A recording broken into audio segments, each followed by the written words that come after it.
Regresamos a Argumentos. Gracias por estar en sintonía de este espacio a través de la señal de Globovisión. Ahora estamos en vivo. Seguimos conversando con Enrique Ochoa Antich. En el primer segmento que hablábamos, mientras el canal estaba en una transmisión, pero podrán verlo completo a las 11 de la noche, pues hablábamos del tema de diferenciar los casos de los detenidos. Sobre todo hay jóvenes, madres de jóvenes de 14, 15, 16 años que se encuentran detenidos. Dicen que muchos de ellos pues no se encontraban cometiendo los actos vandálicos que vimos en pantalla. Muchos habrían salido a protestar, estaban en la zona en los momentos. Bueno, hablamos de la importancia de poder estudiar cada caso, de hacer la diferenciación, porque a veces también escuchamos que se les imputan delitos de odio o actos terroristas, que también es diferente, ¿no? Entonces, usted que ha sido pues defensor de derechos humanos durante larga data, ¿cuál considera que debe ser pues la acción oportuna en estos momentos de las autoridades, de la Defensoría del Pueblo, Si de la nosotros Fiscalía?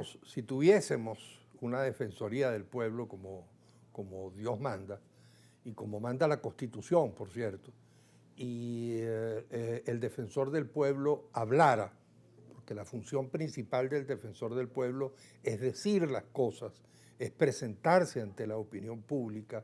Lamentablemente en Venezuela también todos esos esquemas que acompañan a la Defensoría del Pueblo, que es la presión de los medios, la presión de la opinión pública, etcétera, empiezan a estar quebrantados en la sociedad venezolana.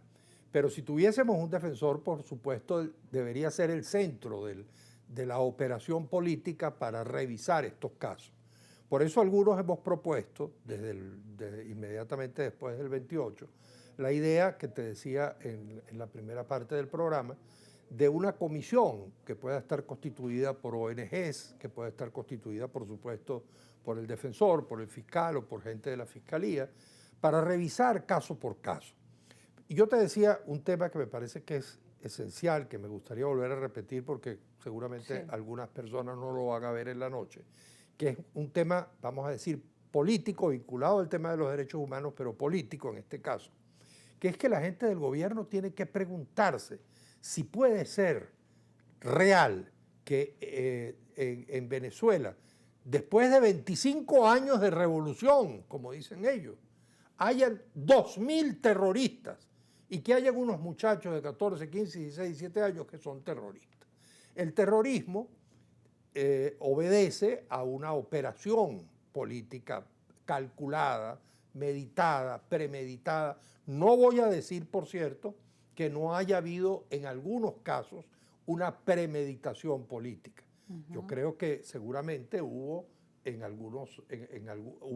hubo alguna incidencia del liderazgo político, de algún liderazgo político opositor en propiciar que estos hechos ocurriesen. Pero ser un terrorista implica pertenecer a una organización que tiene por destino generar el terror en la sociedad venezolana, en la sociedad en la que se esté. La organización ETA en España estaba dedicada a eso, a generar terror en la sociedad española, porque se considera que a través de ese mecanismo se puede obtener una respuesta política por parte del poder. Generalmente nunca ha funcionado. El terrorismo generalmente lo que hace es producir catástrofes y nunca consigue resultados políticos que al final se consiguen por la vía de la conciliación. Por ejemplo, en Irlanda, en la propia España, etcétera. Al final hay la conciliación y se obtiene lo que no se obtuvo a través del terrorismo. Pero lo que yo le digo a la gente... la respuesta que dé también el Estado en ese momento, ahora que mencionas el caso de ETA, la respuesta que dio el gobierno de España, ahora lo que vemos con el tema de Israel y Gaza, ¿no? La respuesta que se le dio a Hamas, por eso y ahora ya vamos a un año de ese conflicto. Por eso es que yo le digo a la gente del gobierno que tiene que pensar con detenimiento qué es lo que está haciendo.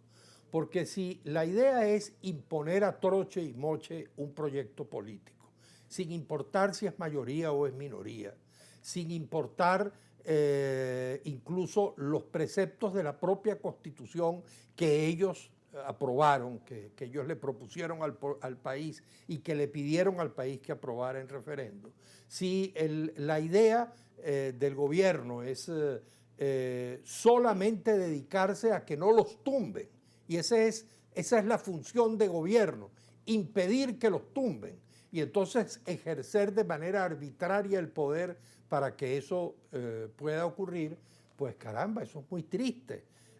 Por eso es que, como decíamos también en la primera parte, todos estos problemas del país que son tan profundos, que son tan hondos, problemas políticos, económicos, sociales, que atañen a la vida de la gente. Aquí hay venezolanos pasando hambre todos los días. Aquí hay un 30% de la infancia desnutrida, por Dios, mientras los dos polos están confrontados políticamente y son incapaces de sentarse para entenderse.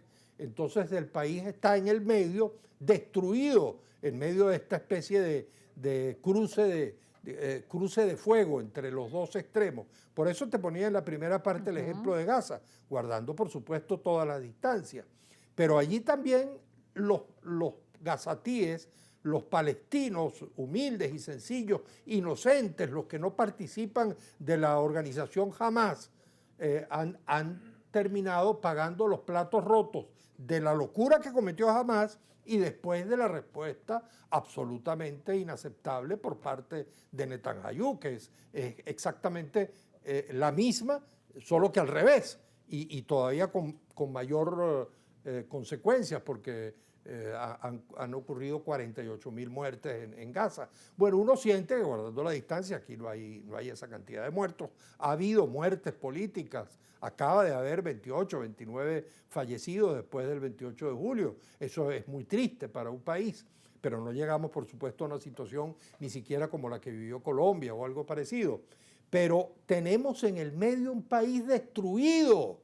Y que hemos venido enfrentando en estos últimos años una gran cantidad de hechos que los hemos ido pues pasando, ¿no? Poco a poco, pero pasar 5 días en un apagón a nivel nacional que se diga que es un sabotaje eléctrico, o el tema de cuando vivimos el desabastecimiento, que la gente tenía que buscar la medicina, bueno, por todo el país, llamar amigos de fuera para que le trajeran una medicina, la desesperación de no encontrar el remedio para tu bebé. No había los alimentos básicos, sino luego llegaron los bachaqueros. Bueno, es decir, hemos pasado mucho en nuestro país y parecieran hechos que también nos crean o nos afectan, como si estuviéramos en un ambiente de conflicto, de guerra, el hecho de estar siempre preocupado porque en tu casa tengas por lo menos lo básico, una despensa, por si acaso, o que te digan, no, tengan velas, todo el tiempo estamos escuchando, no, estén preparados, tengan agua, velas, tengan todo, porque no sabemos lo que va a pasar. Y han sido muchos años que se le mantiene así a la población bajo estas premisas. Y lo más triste, Rosa, es que este es un país que tiene todo para poder salir adelante. Tenemos un capital humano, incluso fuera del país, que regresaría si las cosas se resuelven. Tenemos riquezas naturales, tenemos incluso todavía una infraestructura que no cuesta mucho recuperarla. Es decir, a pesar de todo, aquí se hizo un trabajo en materia de infraestructura muy importante que está allí. Allí está Guri, a pesar de todas las dificultades, ¿no? Allí están las autopistas, a pesar de todas las dificultades, ¿no? Etcétera.